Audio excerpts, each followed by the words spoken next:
Welcome, everybody, to the City Planning Review Session. I feel I haven't seen you all for so long. It's been the longest break I think we've had, 3 weeks. You all did earn it, believe me. It's been quite a stretch before that. Madam Secretary. Thank you, Mr. Chairman. Good afternoon, everyone. This is a City Planning Commission review session. Today is Monday, February 22nd, 2016, and a quorum is present.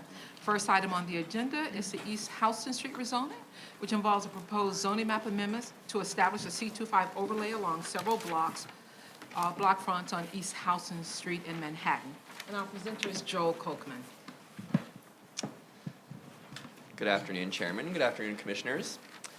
This application seeks approval of a zoning map amendment to map a C25 commercial overlay to a depth of 100 feet along 2.5 blocks of the south side of East Houston Street. The proposed action will facilitate ground floor commercial use in a new 13-story mixed-use building at 255 East Houston Street, located in the Lower East Side in Manhattan Community District 3.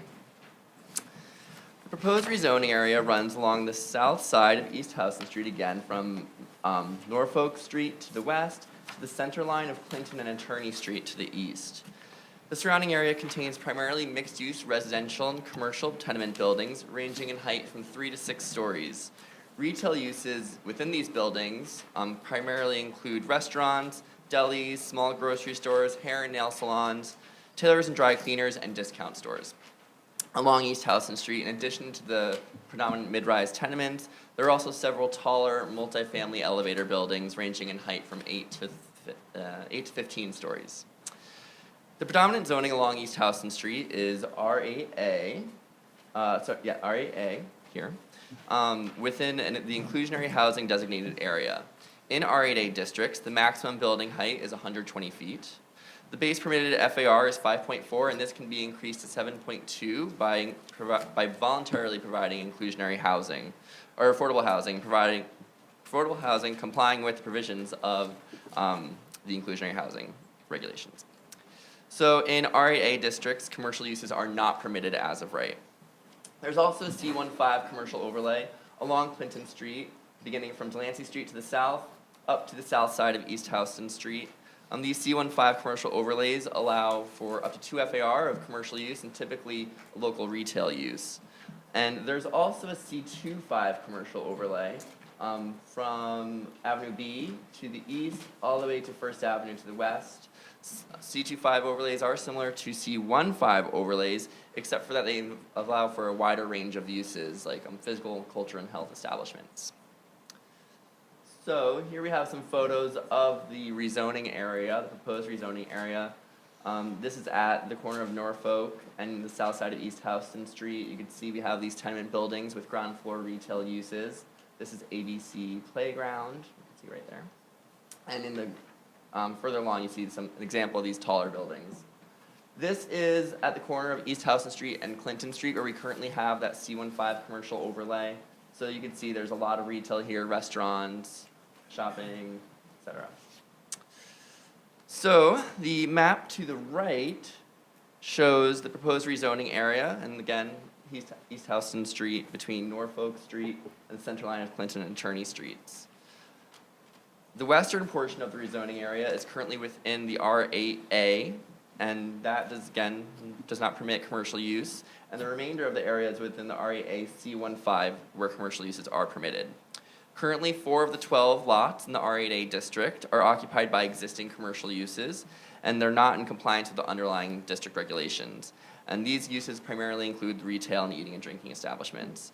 The as-of-right uses in the R8A C15, as-of-right commercial uses in the R8A C15 districts are drinking and eating establishments, retail, and hair. There's a hair salon as well. So the proposed rezoning would facilitate ground floor commercial use in a new building at 255 East Houston Street. The site has frontage on both East Houston Street and on Suffolk Street, and is on a lot that is 10,843 square feet, and the lot is split between 2 zoning districts, an R8A, which is along East Houston Street, and then there's an R7A on the southern portion of the site. The proposed development site contains currently a vacant 4-story building that was formerly occupied by a daycare center until 2011. You can see a photo of that building here. The applicant plans to demolish the existing building and construct a new building that would be built to 6.7 FAR, which is the maximum FAR allowed on this site, as it's within both the RAA and R7A district. The building massing would comply with the maximum envelopes permitted under the RAA and R7A districts. The new building would contain 69,740 square feet and 63 residential units. About 20% of the floor area, or 12 units, would be set aside for affordable housing. Contingent upon the approval of the requested action, the new building would also contain 7,240 square feet of ground floor commercial use, and this would most likely be a use group 6 eating and drinking establishment or retail. And entrances to the commercial uses will be on East Houston Street here, and then entrances to the residential uses will be on Suffolk Street, and this is the Suffolk Street massing. So the applicant is proposing a zoning map amendment that will facilitate the construction of a new mixed-use building at 255 East Houston Street. Commercial uses, again, are not permitted in new development in residential districts and within the RAA district. The proposed rezoning would map the C25 Commercial Overlay over the entire rezoning area, which would allow the applicant to use portions of the ground floor of the building for use group 6 retail or eating and drinking establishments. Thank you. Thank you, Joel. Questions? Ms. Adela Us and then Ms. Efron. Hi. Hi, Joel, how are you? Just a question, how was the easternmost boundary of the proposed overlay determined? Well, what the applicant thought was to extend to the existing commercial overlay. The north side of East Houston Street has that C25, so the idea was to match the C25 on the south side of East Houston Street. Gotcha, okay, thanks. Ms. Efron. I was a little confused by the two zoning lots, or two zoning areas within the single Zoning location. lot. So just to be clear, this wouldn't be coming before us, but for the retail on the ground floor, That's correct. Okay. Any other questions about this?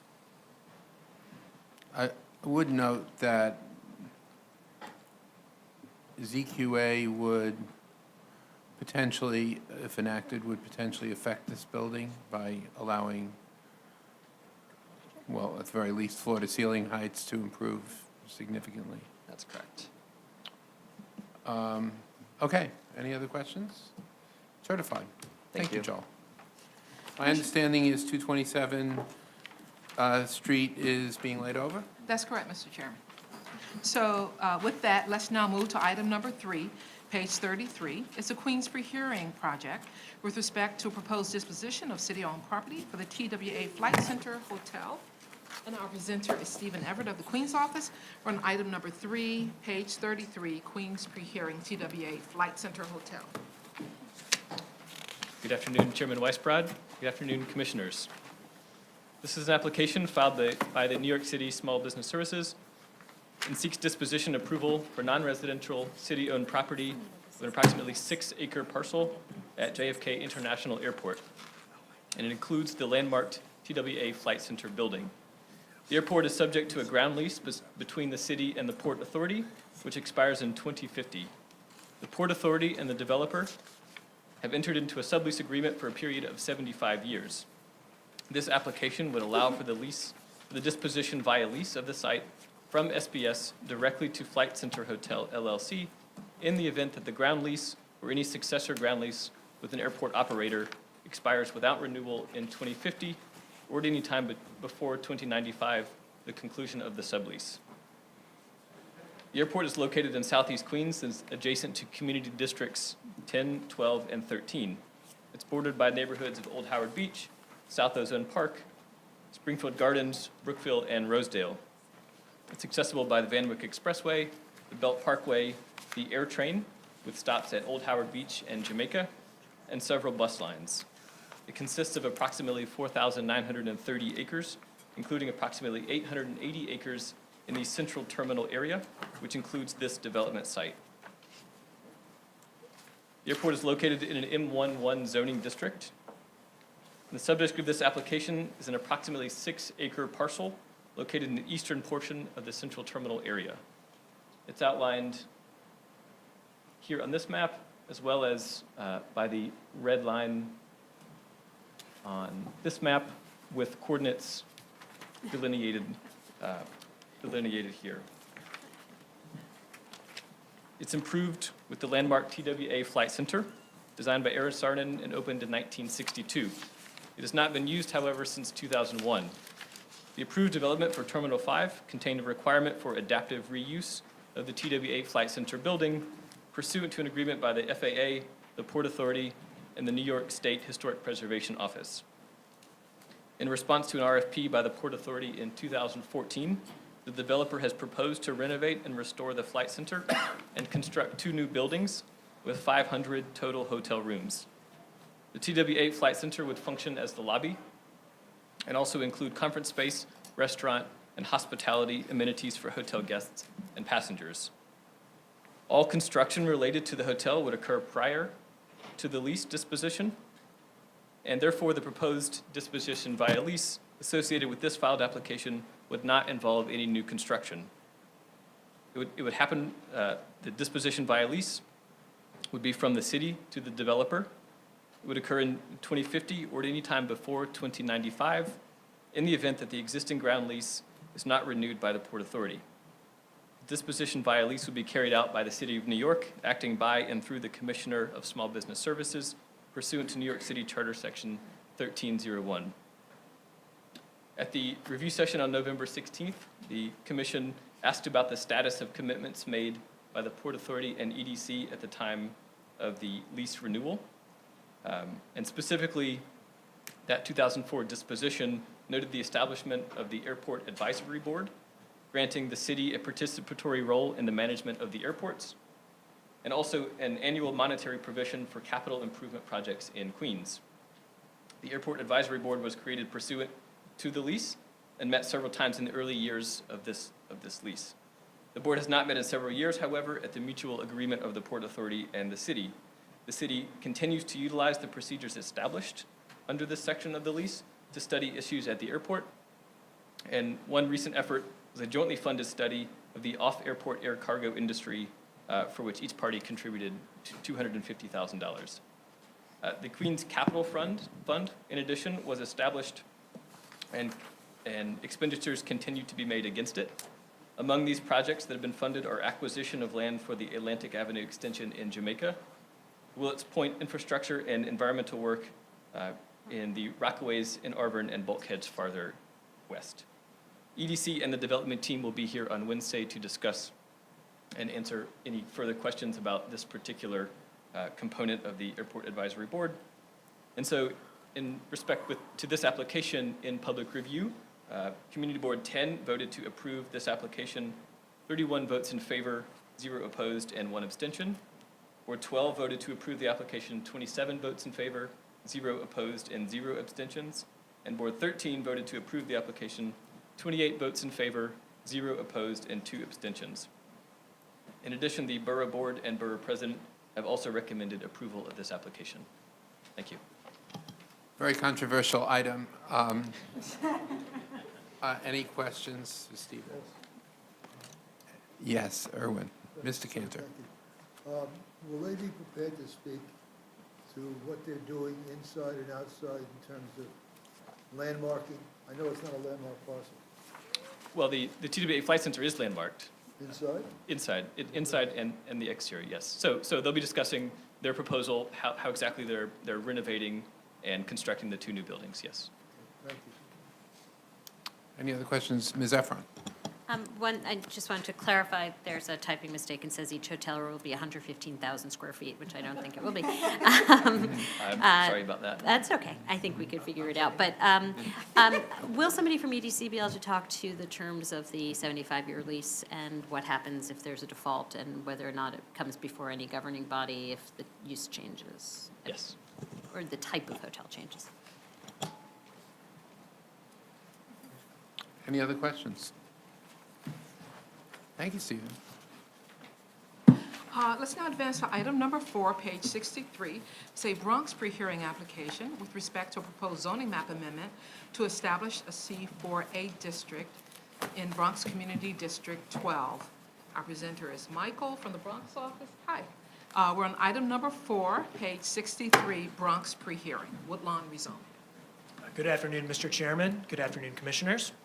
This item, the Woodlawn Rezoning, was certified on November 2nd of 2015 and is back for pre-hearing. The proposed action, let me see if I know how to work this. Okay, perfect.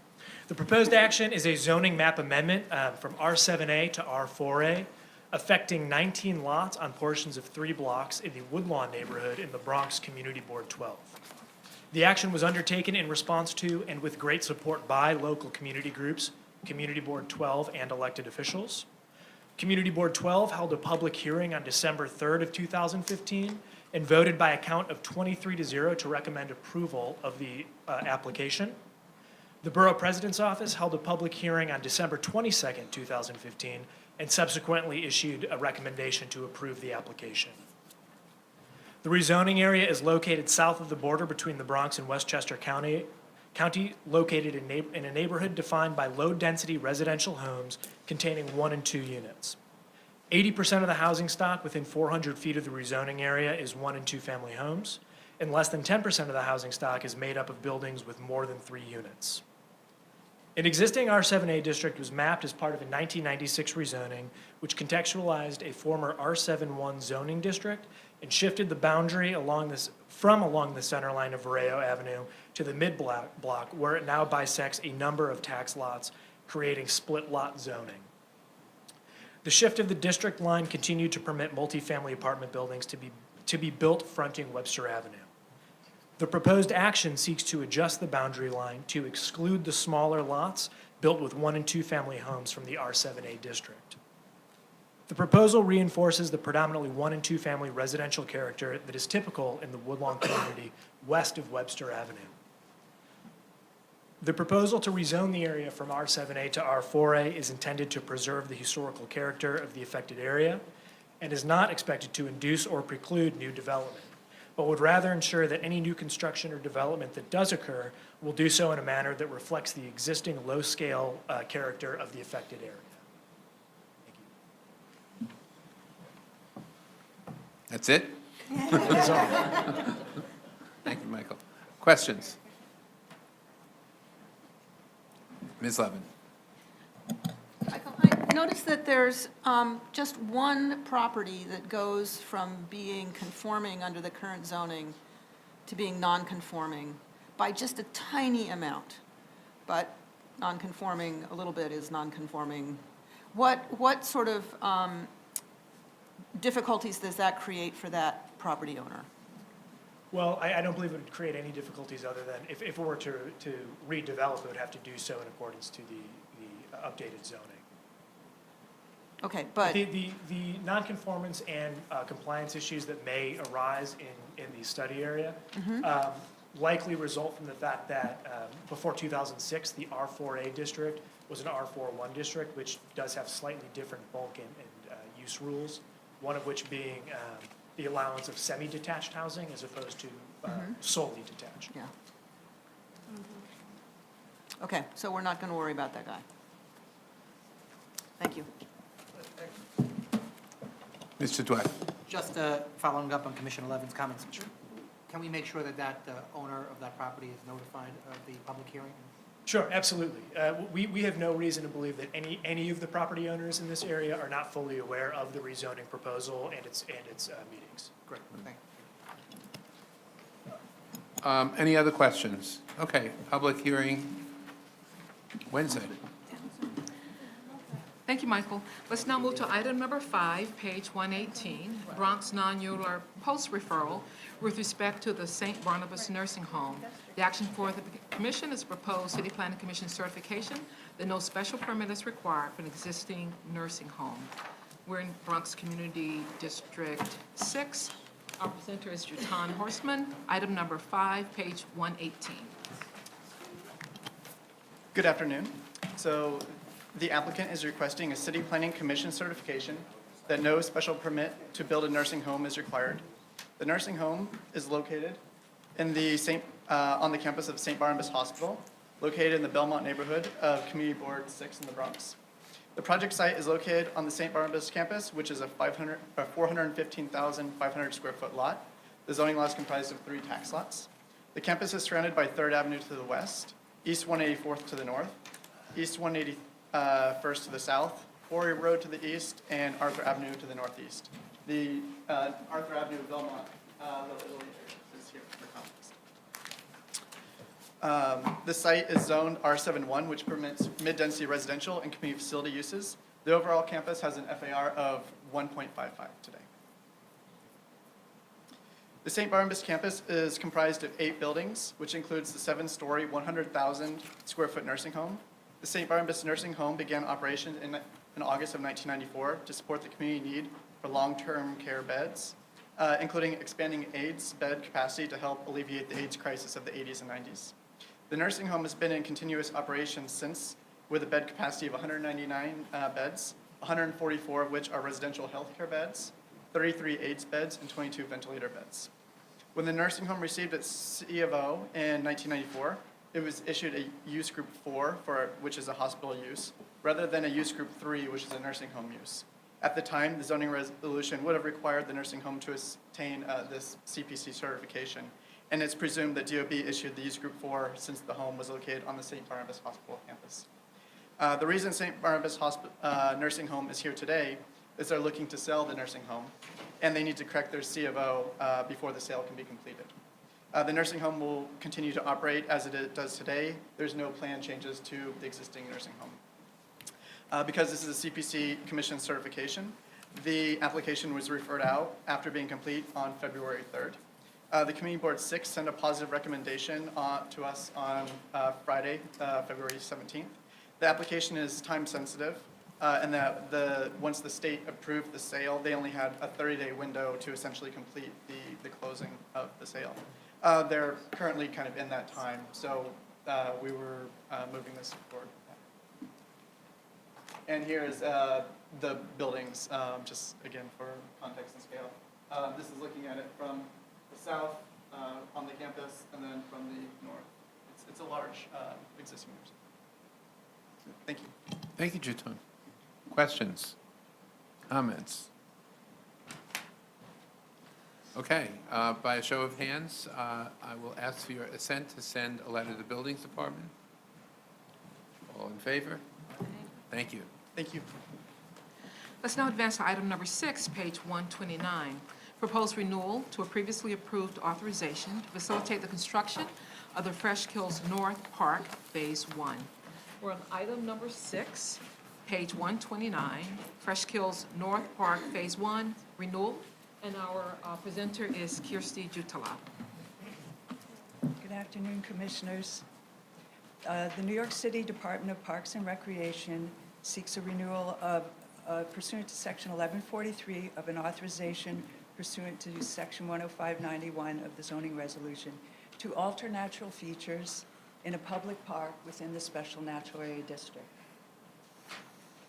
This action is requested to facilitate the construction of a 2.8-acre portion of North Park, a capital project which is one of the first phases of the Freshkills Park Master Plan. The applicant is the Department of Parks and Recreation. This application is returning to the Commission post-referral.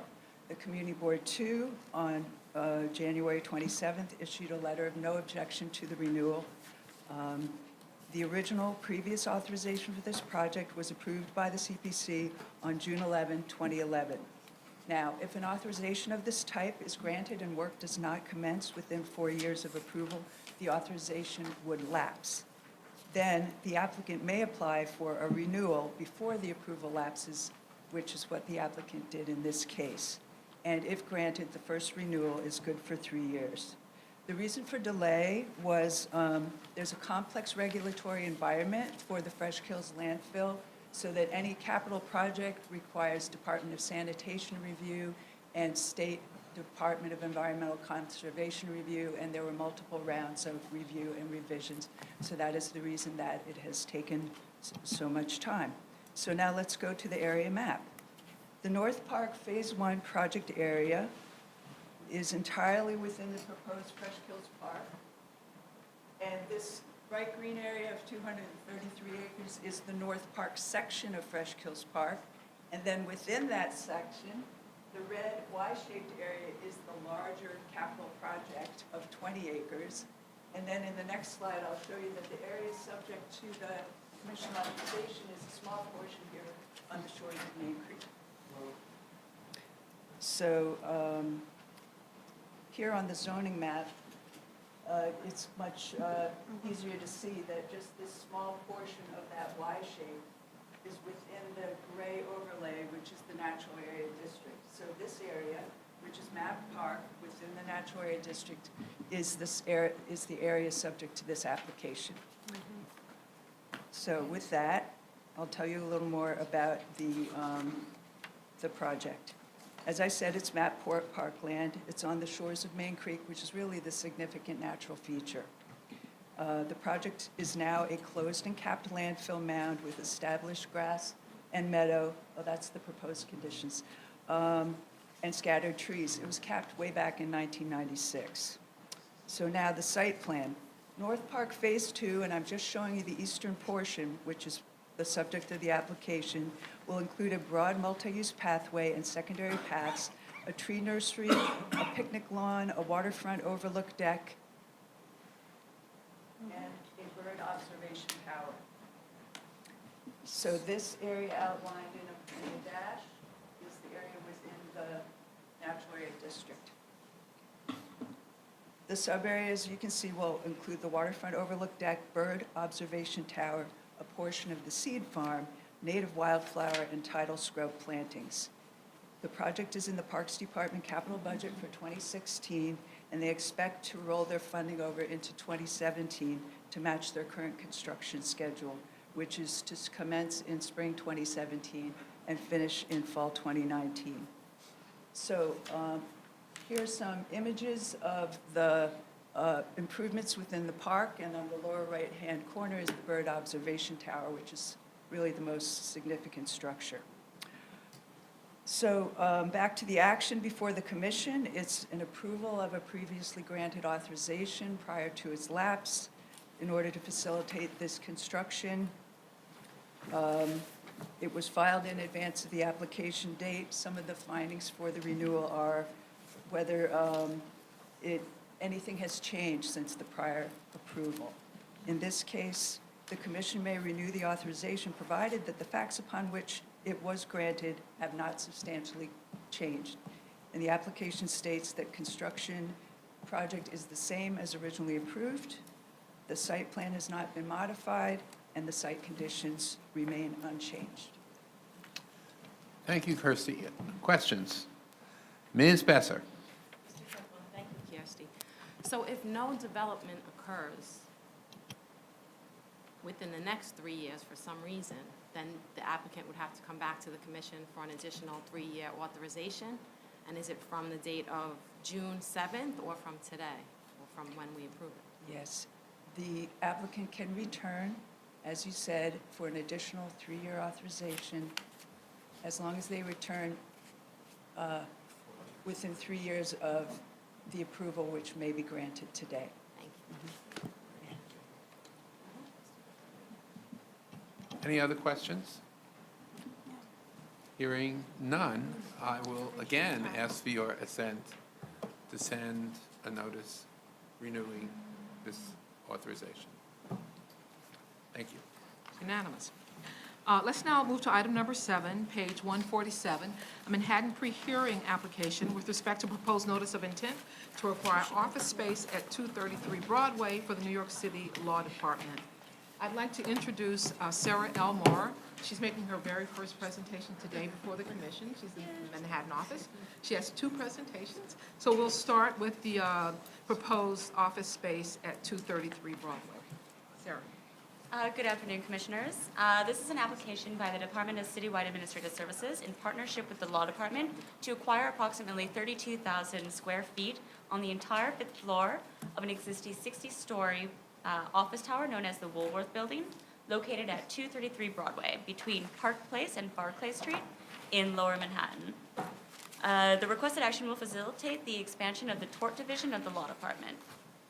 In 2015, the Law Department received authorization from the Office of Management and Budget to acquire new office space to accommodate an expansion of the tort division. The office space will need to accommodate 90 new staff members to handle an increase of cases. The tort division functions as the city's lawyer for the myriad personal injury and property damage suits brought against it each year.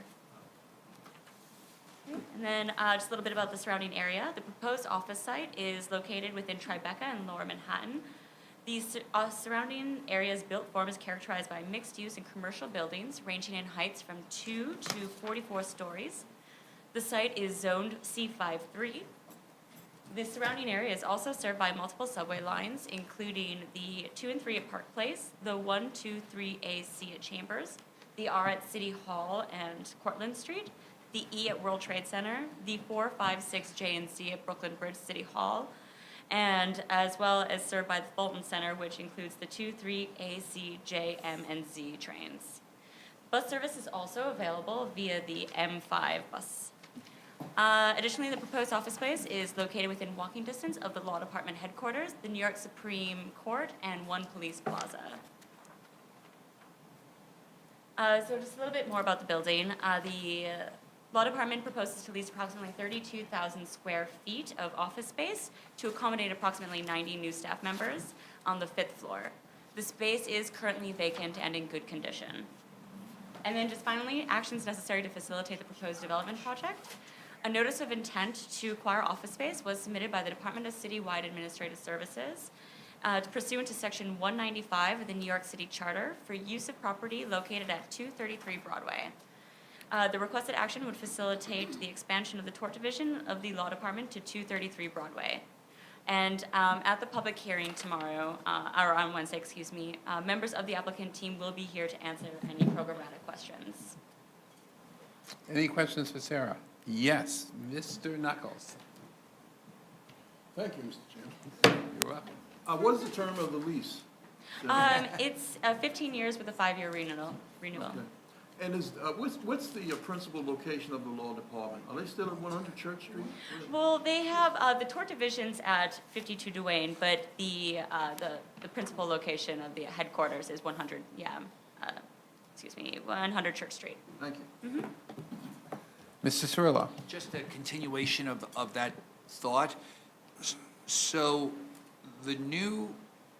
this 32,000 square feet, will it be a separate location? Will the original tort division location on Duane remain, and this is a second location with the expansion? Or will the tort division now be put together so it's one, the whole division will be together in the Woolworth building? It's the first. The 52 Duane Street will remain. This is just for It's purely new staff. additional space, but the division is still not operating under one roof, so to speak? No, it'll be split now. Okay. Yeah. Okay, thank you. I have a question. Torts is a growth business. Ms. Efron, then Ms. Levin. And did you say it's for 90 people? 90 additional staff, correct. Okay. Lots of files. Lots of fun. Lots of files.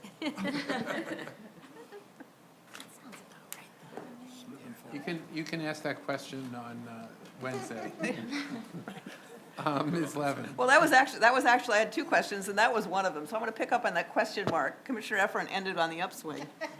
That's a real question. I was shocked at the notion that we're expanding that division by 90 personnel. I guess I'm curious to know, how big is the tort division? What explains the growth? How does a city agency get to grow that fast?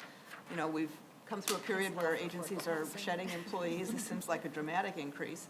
And then when I do the math on 32,000 square feet to 90 employees, that works out to 355 square foot a person, and our normal planning is for 250 a person. So I would say why our so much normal space? planning today is below 200. Yeah, so how do we justify, maybe it's the whole floor, but we need to have a conversation about the appropriateness of the space for the intended use. Okay. Any other questions to Sarah on this? Thanks, Sarah. So Sarah, don't go away just yet. You have a second office space proposal, acquisition. We have 33 Whitehall office space. Item number 8, page 152, proposed notice of intent to acquire office space for the Department of Sanitation. Manhattan pre-hearing, item number 8.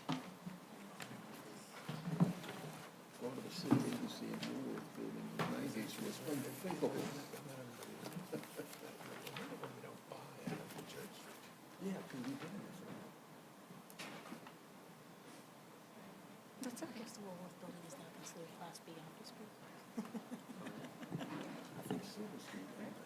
No, it's, no, it's, that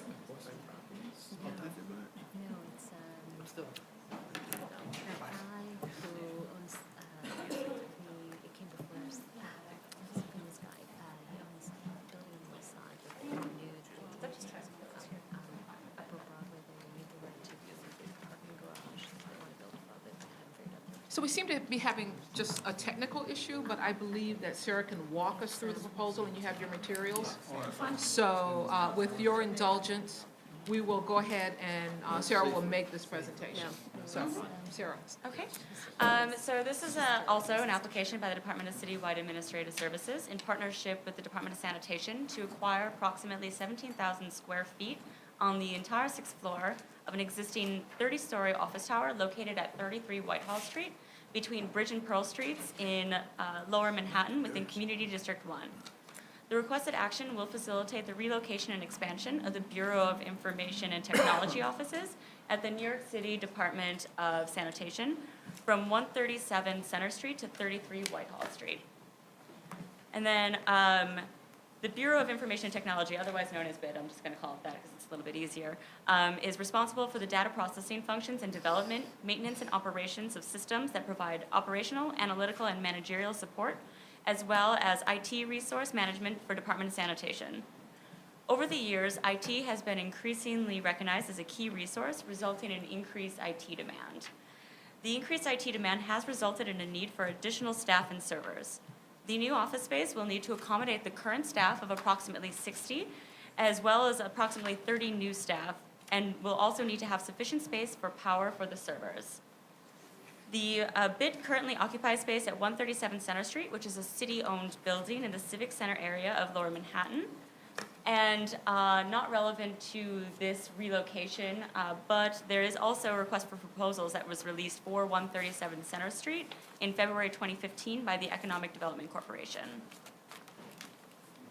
A little bit about the surrounding area. The proposed office site is located within Lower Manhattan's financial district. The surrounding area's built form is characterized by mixed use and commercial buildings ranging in height from 2 to 43 stories. And the site is located within a C55 zoning district. The site is immediately served by the following subway lines, the 1 at South Ferry, the R at Whitehall Street, and the 4 and 5 at Bowling Green. Additionally, just north of the surrounding area, access is available to the J and Z trains at Broad Street. Bus service is also available via the M15 and M20 bus routes. The site is also served by the Staten Island Ferry. And then just back to the building, Department of Sanitation proposes to lease approximately 17,000 square feet of office space to accommodate approximately 90 staff members on the entire 6th floor. The space is fully handicap accessible, and the space is currently equipped with the essential BIT infrastructure, such as a server room with adequate power, cooling and ventilation systems, adequate workstations, conference rooms, and storage space for IT inventory, which will allow for a relocation without any significant additional improvements or costs. And then just finally, actions necessary to facilitate the proposed development. A notice of intent to acquire office space was submitted by the Department of Citywide Administrative Services pursuant to Section 195 of the New York City Charter for use of property located at 33 Whitehall Street. The requested action would facilitate the relocation and expansion of BIT at Department of Sanitation to 33 Whitehall Street. And just as before, at the public hearing on Wednesday, members of the applicant team will be here to answer any programmatic questions. Thanks, Sarah. Any questions about the Whitehall Street proposed lease? I do. Ms. Ellis? Maybe on Wednesday, if they could just talk about whether or not 33 Whitehall was one of the properties that was impacted post-Sandy, especially since you said it's going to house new servers, I believe. Yeah, they already have like the space for it, but I'll tell them too. Yeah. Great, thanks. Any other questions? Thanks. Public hearing on Wednesday. Wow, this was fast. So, all right, so let's go to our future votes discussion. We have on Wednesday. Excuse me, huh? Thanks. We have the East New York reports.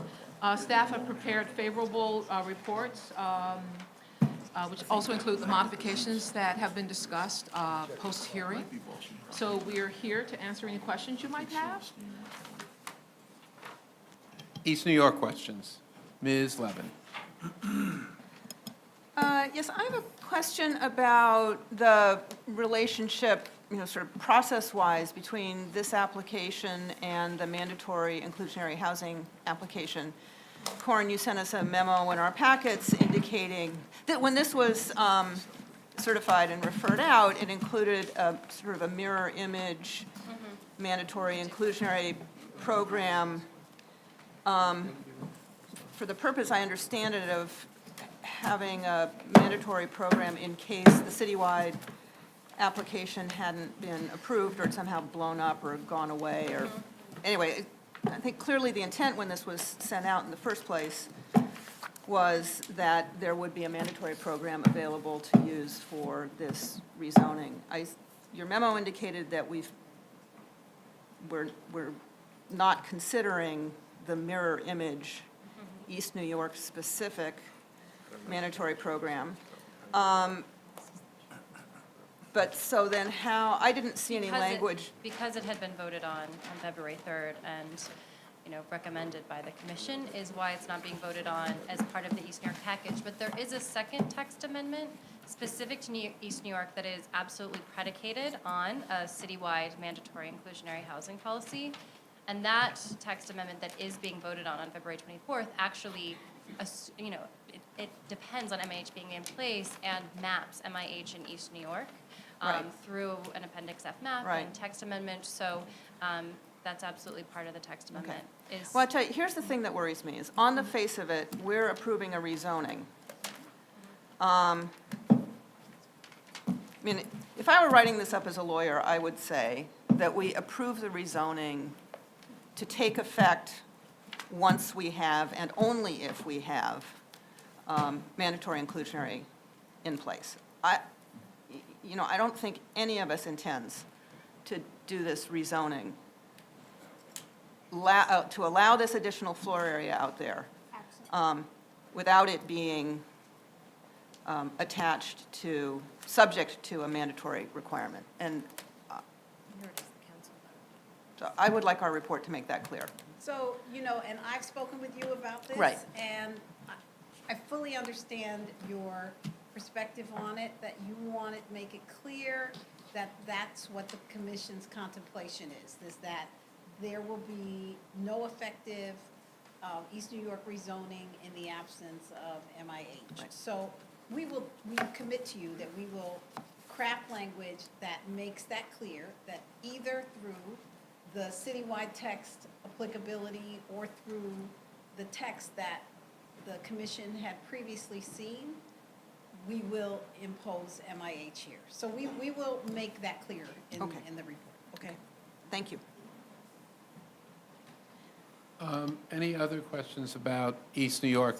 As I know you've all seen the draft, the report on East New York is still a work in progress.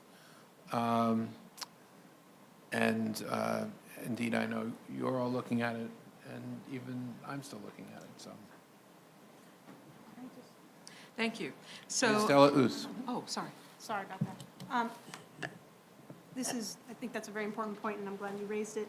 And this is obviously separate, but because a lot of these questions came up during the hearing, I just wondered if this was also an opportunity to comment on the separate pending citywide legislation around the certificate of non-harassment, considering how many comments we received about harassment and displacement concerns.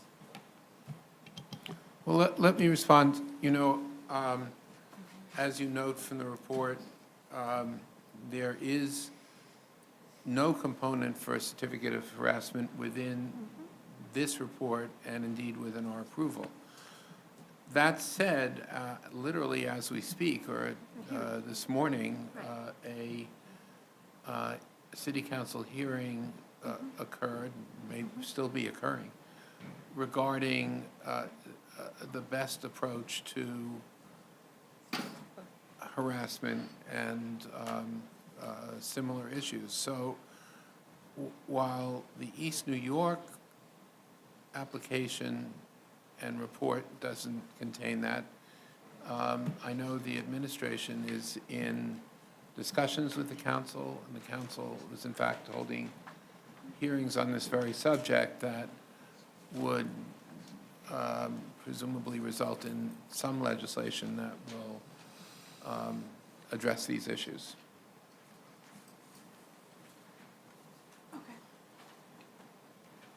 And then we're handing out a letter that was received from Con Edison last week in response to questions raised by the commission at the last review session regarding the landscaping of their property. And they have said that they will remove the barbed wire that surrounds that property and also look into other measures to replace or renovate the fencing and update landscaping on their property.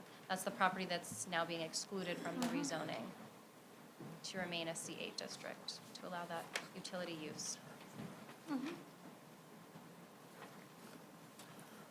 Mr. Marin. You know, I was thinking about this, Corinne, for a while after session 2 weeks ago, and I know they've been asked to be excluded. What happens if Con Edison at some point in time decides they want to move this plant, which doesn't seem feasible because it is providing power to the city? What is it about the residential district that they're opposed? I mean, I would tend to think that this would give them an opportunity to do something else with their land at a different point in time. I just think that locking them into the C8 when we're trying to get this uniformity across the board, I'm just not understanding why the request to remove it, if in fact it's going to remain a powerhouse. They are trying to reserve the right to expand the operation there, which would not be permitted in a residential district if they wanted to, build, more of a powerhouse substation type use there, or just expand the current operations with other structures on the site. So this gives them that flexibility. I'm assuming the department would work with them in the future if they did want to, do something else with the site that needed residential or other zoning That makes sense. uses. Thank you. Any other questions to Winston and Quorum? Okay. And if any of you have comments on the report, please do let us know. So, okay. Also on Wednesday, we have the Friends of Crown Heights 26 Child Care Center, proposed facility in with a continuation of a current use in Community District 16 in Brooklyn. Commission's resolution contains a 5-year use restriction. We have 3133, 3135 Emmons Avenue, proposed text amendment and special permit to facilitate an expansion to an existing provider of senior citizen support and care in Brooklyn. We have 435 Henry Street, which is the proposed authorization to facilitate a curb cut on Henry Street. We have 181 Coverly Avenue, which is a special natural area district authorization and a restoration plan. We have Woodhaven and Merrick Avenues, which are special natural area district authorizations to facilitate residential development. 253 and 257 Crown Avenue, which is a special South Richmond Development District proposal, certification to facilitate a future subdivision. And those are the votes for Wednesday, February 24th. And then moving on, a few weeks beyond that, on March 9th, the 2 proposed office spaces that were presented today, we have a 30-day turnaround for those. We have 233 Broadway office space for use by the Law Department, and 33 Whitehall Street office space for use by DOS, Department of Sanitation. So those 2 items are proposed to be on your agenda and calendar on March 9th. Any other questions? I have a comment. A comment? Comment. Scathing, I hope not. One of sincere appreciation for the clip, as opposed to Yeah. the You mean grommet. as opposed to a whatever they're called? Staples. The brass fastener, brass fastener, yes. brass fastener, yes. Okay. So that is my comment. Thank you for taking into account We'll try our best to continue that practice. the range of uses we have for these documents, and now we don't have to reread them. You know, you only get a clip after you've been here a certain period of time. So Hope hasn't gotten the clip yet, but she will at some point. You've arrived. Someone less than scared. Okay, with that, I will entertain a motion to adjourn. And see you all on Wednesday. Great. You were all entitled to a very short session.